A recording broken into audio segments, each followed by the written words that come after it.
Now, I appreciate to the listener that you're probably listening to this later in the week than we are talking about this, and that I am very aware that on Tuesday there is an English practice squad being announced for the summer tour. So this is going to be a practice squad, and it's not going to include players from the Lions. It's not going to include players from Bath or Northampton, so to allow them to focus on their European finals. So this is very aware that we're going to have this session post that being released prior to us seeing those names. We're also actually going to have a go at shots at putting together our England summer squad. So this isn't our practice squad for the France 15 game. This isn't like the England 8. This is the squad we would like to put together to go out to USA and Argentina and take those on in the summer tour whilst the Lions are away doing their thing in Australia. And I think it's a really exciting time to have this discussion because I love talking England rugby. I love talking the future of England rugby. And this is the two things coming together. So we've had a go at putting together some squads. So we'll kind of do like we did with Lions. We'll go through our squads and then we'll kind of settle on a maybe starting 15 and bench. I think we've both picked a 36-man squad. Yes. The way I've looked at this was, I think the temptation is a very English rugby fan temptation is to just pick all the youngest players and see who the next caliber everything is, which doesn't really take into account how young the England squad already is.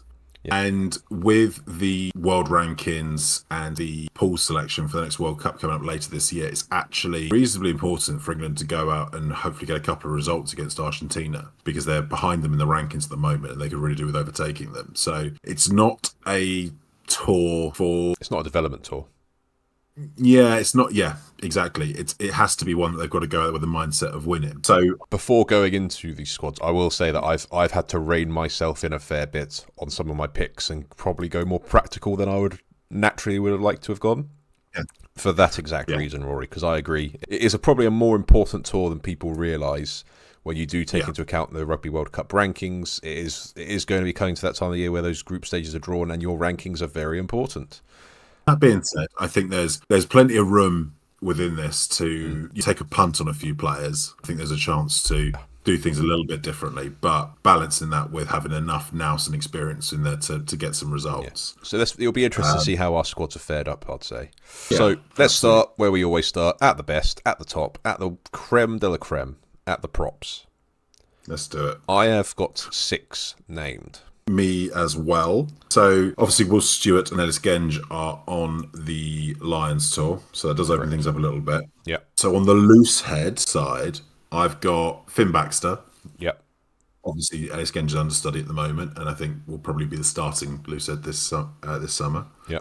Bevan Rodd, who's very much been in and around the squads recently and has had a really good season for Sales, come on leaps and bounds as a scrummager and an all-round player. Yeah. And I've gone for Iogun.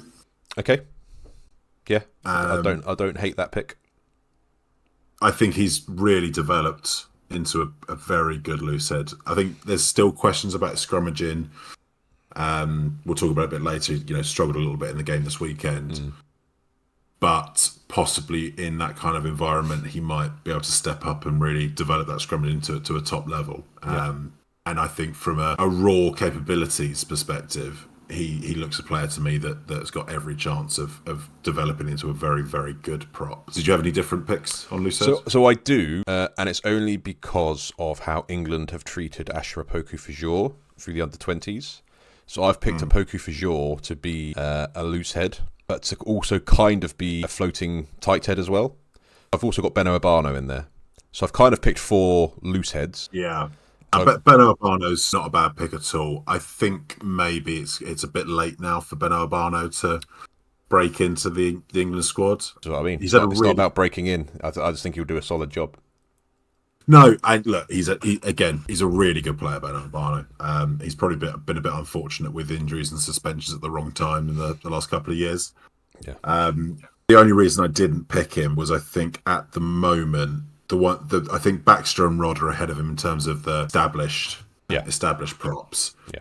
And I think if you're going to pick a couple of established props and someone to take on tour to kind of assess them and see if they're ready to step up, I think for me, it's a Iogun rather than a Abano. I'm happy with that. So tight head wise, so I got a Poku-Fajor, as I said. I got Fasabon and Trevor Davison. So I've got Joe Hayes rather than Trevor Davison. Okay. Trevor Dawson's, I think, is a really good player, but I don't think his scrummaging is quite strong enough to make it at the top level. And I think Joe Hayes proved in the Six Nations that actually his scrummaging is strong enough to cope at international level. He's had a very good season for Leicester, really stepped up in sort of finally breaking out from Dan Cole's shadow. For my money, I suspect he'll be the starting tight head actually this summer, with probably a poker for jour on the bench, and for Sogburn developing, hopefully getting a shot, but probably still the development player. I think with Affo, at the moment, his scrummaging is really, really strong. His defence is generally strong, with the odd kind of lapse. Where I think his development is different to poker for jour's in terms of that step up into the men's rugby is, at the moment, he's still, I think, not quite able to bring his carrying game into the men's game consistently. He has the odd moment, but where that was one of his real strong points in the under-20s, I think he's not quite imposing himself as a ball carrier at the moment, and I suspect he will be tested in that area in that England squad as something to develop. So for me, it would be Joe Hayes will start, poker for jour will be on the bench, and for Saltburn will be there to develop in that environment. Yeah. Well, I think my only concern is when you look at that stable of props, they're all similar moulds of quite athletic, dynamic props. I think the only reason I went Davison is that he offers your more old school anchor, beefy prop that is absent, because I don't think Hayes is a massive prop. I don't think, so Bevan Rodd's quite athletic, Poku Fijor's athletic, Yogan, Baxter, they're all athletic. Fasabon's a unit, but as you say, he's very raw, where Davison is a kind of rugged, seasoned, more classic tight head prop. That's the only reason I went for Davison. Yeah, he's a fun player, and he proved with Northampton against Leinster that his scrummaging can hold up. Something nags in the back of my mind though on that one. I think Joe Hayes. I think Joe Hayes is probably ahead of him in the pecking order, so he probably would get selected ahead of him. Yeah. Yeah. I just think Joe Hayes has probably shown himself to be a more than capable enough scrummager. Okay. At that level. Happy with that. Okay. Hookers. So I'm taking Jamie George. Yeah. Possibly as squad captain. He's between two players for me for squad captain. Yeah. Taking Theo Dan. Yeah. And then it was a bit of a toss-up for the third slot for me between Ogre and Langdon. Same. And you can tell where I landed. Yeah, I know exactly where you'll have landed. I did land on Ogre, basically because he's been in and around the England squads more than Langdon. I think they do see something there, and I do think this season he has come on leaps and bounds in terms of the nuts and bolts of his gameplay. He's always been that very attacking, dynamic player. I think his nuts and bolts around the line out, the scrum, defence, hitting, attacking rucks, defensive rucks. I think his all-round gameplay's come on leaps and bounds. Langdon, though, would be a perfectly good choice, but I just wonder the value of taking Langdon in. Think there's a chance if you're the third hooker there, you might not get played. My gut feel is that Jamie George and Theo Dan will take the bulk of the minutes over this tour. Yeah. Well, it's true. And maybe it does work more in Ogre's favour that, Langdon won't be available for this practice squad meetup because he's in a final. Ogre will be. And Ogre has definitely locked down the 2 shirt at Bristol ahead of Thacker. So he's definitely had a great season. So he definitely deserves a call-up. But I do love Curtis Langdon. He is so good. So look, I mean, you've been very magnanimous with my prop choice, so I'm happy to take Langdon over Ogre on that basis. Yes, my tactic worked. Langdon is in. Okay, locks. I've got 4 locks. So I've got 4 locks. Okay. So I've got Alex Coles. Yep. I've got Lockett, whose first name I can never remember. Tom Lockett, okay, yeah. Tom Lockett, Arthur Clarke, yeah, and Nick Ezekwe. Okay, so I've got Coles, Ezekwe, and Arthur Clarke, and this is where I've had to hold myself a little bit back from picking players that probably aren't going to go. There was a lot of players that I would have loved to have picked, Lockett being one of them. Yeah. And there's a few others that were kind of close to being inked down on my list, but I went with Charlie Ewells because I think we might need a bit of grunt, a bit of edge in the engine room against Argentina. Yeah, Charlie Ewells, I probably rate him higher than a lot of people do who've taken some very snap decisions on him based on some of his previous performances for England. He's been really good for Bath this season, and he is massive. He bangs in defence. He's got a very underrated all-round skill set. But I do wonder if the red cards for England will haunt him forever. Put pain. Yeah, and I think Lockett is developing into a similar-ish player. He looks like a big tight head lock to me. Yeah, he is. Yeah, he's definitely developing into a similar sort of player. I just wonder whether this is the time for Lockett or whether it's a bit early, because he's only emerged this season.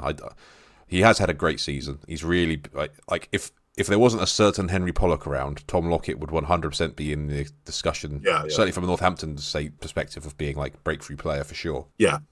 I'm just a big fan of his. I think he's got a really good all-round skill set.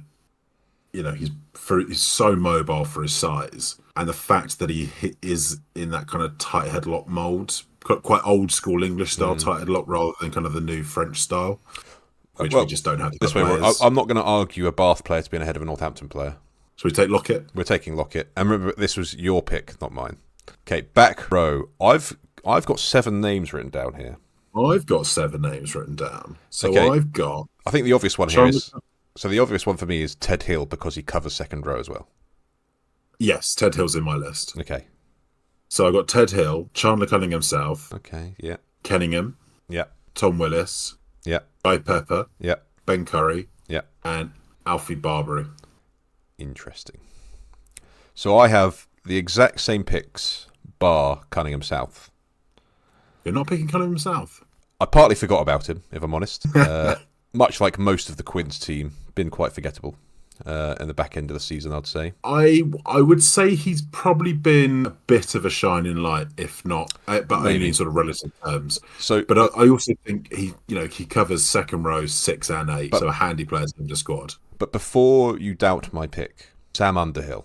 So Sam Underhill was definitely a player I thought about picking because he's brilliant, and he's always brilliant. And the rule should be, if Underhill's fit, you pick Underhill. Yeah. That should always be the rule. Yeah. Partly, I still sort of think, is he likely to be fit by the time of the summer tour? Because fortunately, you just can't guarantee it with him. He played this weekend.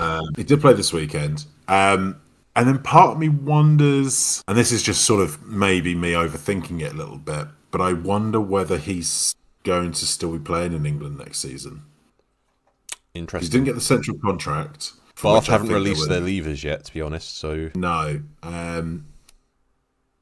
He didn't get the central contract. He hasn't got back into the England squad. I just wonder whether there's maybe a bit of falling out. I'm just wondering, does this squad, the way I've got it written down, more need a Sam Underhill, assuming he is fit and is staying in England, or more need a Cunningham South, based on the other players available? I think you probably need a Cunningham South. I would say I would be more inclined to swap Underhill in for Kenningham or Guy Pepper than I would for Cunningham South. I'm happy to agree to a trade. Should we say Kenningham? Yes, let's say Kenningham, because Cunningham South covers the 6 shirt as well as other. So put Underhill in for Jack Kenningham, which is harsh because Kenningham's had a very good season. Very good season. Guy Pepper, something about that guy, you just think he might end up being the best player in the world. Henry Pollock, second best player. Sorry, second best player. Yeah. Yeah. No, I agree. I've been banging the Guy Pepper drum like when he was making his debut for Newcastle. So I'm a big fan of Guy Pepper. I'd love to see him in the England shirt. I think he is very underrated considering how promising he is.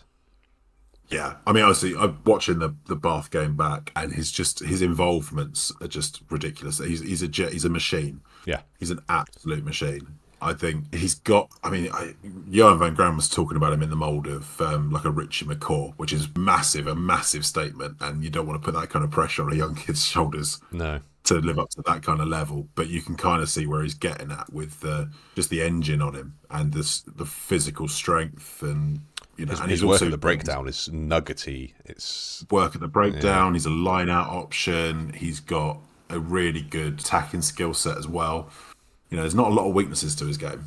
No, I don't think there are any weaknesses. I think his biggest weakness is the fact he's at Bath and doesn't get game time every week, and so most people would say that's a strength. But I'd just love to see him play week in, week out. But with that Bath squad, he is behind Underhill. So, it's a tough one. But okay, that's the pack. I'm quite happy with that. Scrum half. So I've got 3. this is probably my rogue choice here. Okay, yeah, I've got 3. So I've got Jack Van Portfleet. Yep. I've got Rafi Quirk. Interesting. And I'm taking whichever of the Bracken boys is that plays 9 for Saracens. Is it Charlie Bracken? You're taking Charlie Bracken. Interesting. I think Charlie Bracken has got a serious ceiling on him. Okay. He's like, yeah, he's my pick to be like, that guy's potentially going all the way to the top. Rafi Quirk I think has still got that ceiling in him as well, and actually watching him back this weekend, very effective. Looks like he's getting back to his best, right? Yeah. After some real injury problems, but looks like he's sort of returning to that form. And then Jack Van Portfleet's just so good. So good for Leicester. Yeah, so Jack Van Portfleet was probably my first name in my list. So I think I went more steady Eddie with my scrum half pick. So I went Ben Spencer and Will Porter. Yeah, so Ben Spencer, I just think I wasn't thinking about having a player that's there to develop for the future. I just wanted another steady head there. No, no one would have to convince me of how good Ben Spencer is. There just seems to be some sort of dislocation between him and the England squad. Yeah. So it's just something doesn't quite click there. The fact that he just doesn't get the shots, so which is why I didn't pick him. Will Porter, I would have picked if Marcus Smith was going on this tour rather than the Lions. Okay, because I think Will Porter gets the best out of Marcus Smith. They dovetail really well. And I think Will Porter's as an all-round scrum half was a really good option. Yeah. But probably doesn't have any of the super strengths that the other players do. He doesn't have that physical impact of Jack Van Portfleet. Doesn't have that speed of Rafi Quirk or Bracken. Well, if I'm honest, I was umming and ahhing between him and Rafi Quirk, so I'm happy to go Rafi Quirk for Will Porter. Yeah. Then it's a question of whether we go with steady Eddie or potential Bracken. I think when you're going scrum halves, you're taking 3. You can take 1 to get the experience, can't you? I'm sorry, Ben, but we're taking the kid. Even in this weary state, I'm debating this into exactly what I want. Plus, I like a wonder kid. I like a future superstar better than anyone. So who am I to stand in the way? Absolutely. And I just think his ceiling to me looks so high. And every time I've watched him, I think there's just something special about him. There's some pretty decent English scrum halves coming through. Lucas Friday's another one. He had a bad injury this year. I think he's got an incredibly high ceiling. I'm really hoping he's back for the start of next season, because I'd love to see him play a bit more in the Premiership. Yeah, I think he may be one of the reasons why we've not seen Quinn's recruiter. Well, unofficially, we haven't officially had them announce Stuart Townsend yet. No, it's assumed that he's going there, isn't it? Yeah, but I think he might get some game time next year. It'll be interesting to see how he goes. But yeah, let's go JVP, Rafi Quirk and Charlie Bracken. Fly half, I've only picked 2 here, and that's purely because I just don't think a third warranted a selection. I have picked 3, but one of them is a bit of a hybrid. Okay. Well, one of them, I think one of them is going to be pretty obvious. It's George Ford. Yeah. And I've actually, I landed on making George Ford my squad captain. I am absolutely fine with that. He's honestly, form he's in since Christmas. He's one of the form players in the Northern Hemisphere. There'd be a strong argument for him starting this team if Finn Smith and Marcus Smith were still going with the England squad, the way he's playing at the moment. Yeah. So you genuinely wouldn't be able to argue it, I think. No. I think he's been as good as both of them, if not better. Yes. I think he's certainly playing better than Marcus Smith, and he's arguably playing as well, if not better, than Finn Smith. And Finn Smith's playing really well. Yeah, over the last month, I cannot disagree with you. He's been unreal. Yeah. Behind him, I've got Charlie Atkinson. Yeah, I've picked him just based purely as I looked at a list of all the other English 10s who've played in the Premiership, and he's the only other one that's really a genuine option at this point, I think. Yeah. I mean, he's been in a couple of the A team squads, played really well for the A team. He's a player with a really good skill set, reasonably high ceiling. He's quite versatile as well, played 10, 12, 15. Yeah. His defence has come on really well this season. Put some real shots in. He's got a good running game. If I was being brutal about it, the chances of Charlie Atkinson making it as a top international 10 are pretty slim, probably. Yeah. Unless something really changes. But he's a good Premiership level 10, and as you said, there's not actually a massive amount of those at the moment. Once you take Finn Smith and Marcus Smith out of the equation. So who's your rogue third choice? I made space for Kieran Donahue. You've got him in. As obviously a 10 fullback kind of option. Partly it was just kind of to do with that thing of there aren't that many options around, and he's obviously only really been playing in the Premiership for the last few weeks. Yeah. So when I picked him, I realised it was it looks very much like a hype train, but I don't mind a hype train. Quite happy to jump on one. All aboard the hype train. I think he was really good at fullback for Bath this weekend. He hasn't put a foot wrong, has he? No, no. Basically, every time I've watched him, I've gone, there's not a lot that's not right about this guy. So it might be that he's sort of filling the squad to a certain extent, filling in some gaps. But as you say, there's not a lot of 10 options, and he might be one they want to have in around the squad just in case they need to slot someone in there. Yeah. Okay. Well, I guess we'll decide when we have. I've gone 5 centres and 6 back threes. Yeah, I've got 4 centres, 6 back threes. Okay, so it's a case of whether we want to. So this is where I've just got. I want to pick. There's players I just want to see in an England shirt. So I'm guessing this is where we'll cut one to make room for Donahue. We're going to. But so my centres: Fraser Dingwall. Yeah. Seb Atkinson. Yeah. Oscar Beard. Okay. Joe Woodward and Ben Waghorn. Interesting. So I went Seb Atkinson, Fraser Dingwall, Max Ajomo, and Marcy White. Oh, we got some decisions to make here. We've got some decisions to make here. Well, I'll give you my logic. Yeah. So I only didn't pick Ajomo because I just fitness wise. I know he came off came off the bench this weekend. I'm just wondering whether he's fit. I don't know. Part of me wonders with Ajomo whether long term him and Ollie Lawrence could make a really good centre partnership for England. His just all round skill set is just so impressive. Can play a bit of 10, can play 12, can play 13. Plays the game with a smile on his face. Yeah. Reads the game really well. Every time I watch him, I just think he's just a really impressive young player. And I want to see him get a shot at international because I just think there's an international player in there. Okay. Marcy White. Yeah, I nearly picked him. Like the thing is, if I could pick 6 centres, like I'm already pushing it with 5. I think he would have been my 6th. Yeah. Well, he just looks like a proper 12. So he scored a proper 12 try for Sale. Yeah, that's the really issue. physical race. I picked 3 12s, and I was like, how am I running out of 12s? Yeah. I mean, for the standout 12 this season, English 12 this season, has been Seb Atkinson. Correct. For me, absolutely. So he's got to go.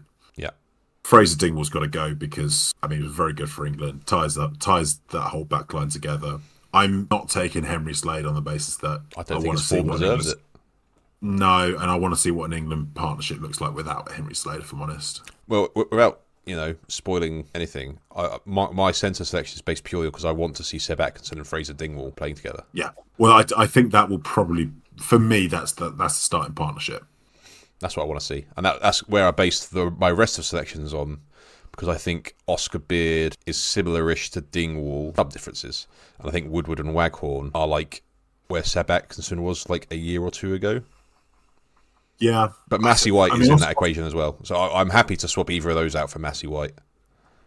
I think it might be a bit early for Ben Waghorn. Okay. I think he's a really good player, but he's... Not too early for Donahue, though, right? Yeah? Arguably too early for Donahue. Arguably? But, yeah, arguably. The problem is, because Quins have been generally not very good this season, I'm finding it hard to pick 2 Quinn centres when they've been quite leaky. Yeah. I mean, Oscar Beers, I think, is a really good player at his best, but let's be realistic. They've not been great this season. No. Okay, how about I'll give you Massey White and Ajomo on the basis that we don't take Donahue as a third fly half and we take a 5th centre out of one of Beard, Woodward or Waghorn. And I'd probably go Fair Beard. Enough. You want to go Beard? I think he's more versatile, because he can play 12, 13 and a bit of wing. Fair enough. Can't say fairer than that. I agree. There we go. And I'll be honest, I kind of forgot about Ajomo because for some reason I thought he was still injured. Back 3. Yeah, I struggled here because... I'd throw a spanner in the works if I said Donahue, wouldn't it? Yeah.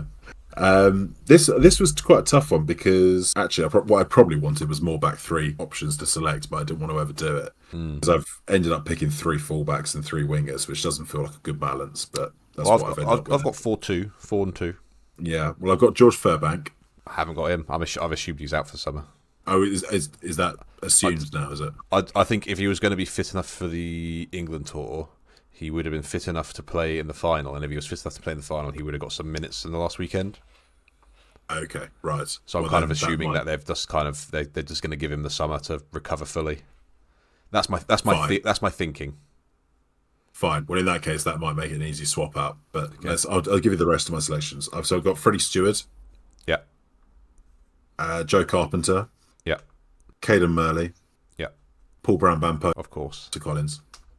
Okay. So yeah, the only difference is I had Roebuck in rather than Furbank. Yeah. Fine. Easy peasy. Okay. So I put together what I'd like my starting 15 to be. There's already one issue. In that my front row, I had Davison starting for that rock, but I'm happy to trade out. I'm just going to quickly edit that, so it's going to be Hayes. So I've got my front row with Baxter, George, and Hayes. I've gone Coles and a Sequay in the second row. Yeah. Ben Curry, Sam Underhill, Tom Willis, back row. You're probably losing out on a line-out option there, but it's not necessarily. I think Ben Curry could probably jump. Tom Willis jumps as well. He's using the line-out. Okay.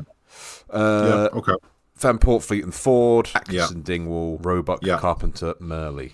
Yeah, I'd be pretty happy with that. My only contention would be I want to start Ted Hill. I want to get Ted Hill. Hey, if you want to swap Ben Curry with Ted Hill, I'm fine with it.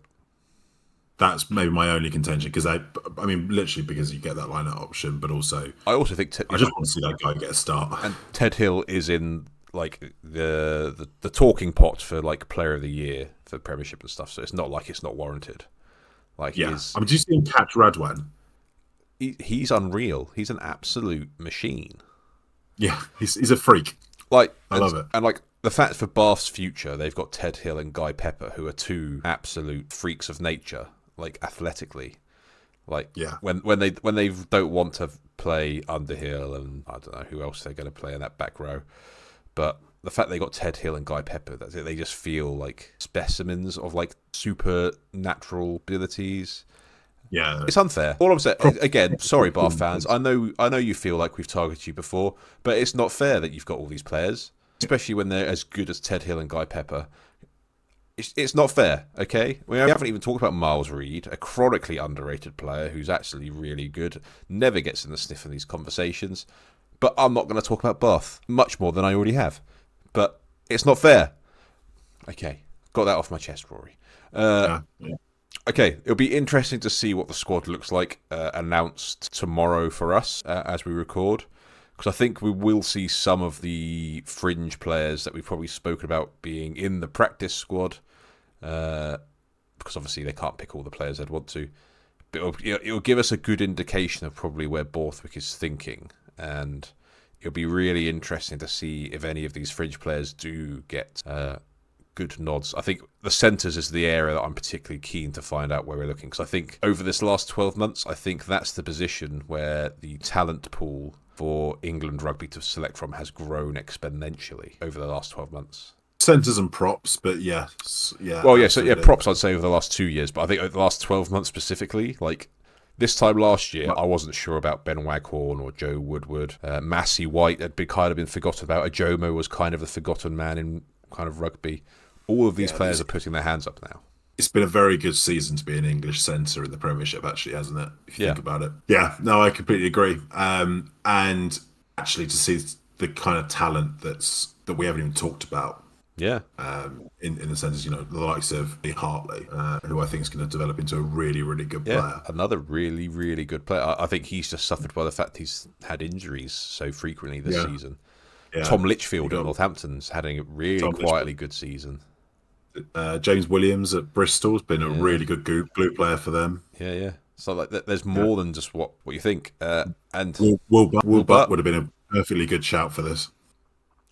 Yeah, the more you think about it, the more options there are available. Like, I would not be surprised to see Will Butt in the squad. No. The more I think about it, the more I think we haven't got it right. And that would be... It's good for us to be consistently incorrect. Yeah, absolutely. So, yeah, very keen to see how this develops. We will be keeping a very close eye on this England touring squad. We will be following it just as much as we're following the Lions, people. Don't you worry. There's quite a bit of rugby going on, even when the Premiership finishes.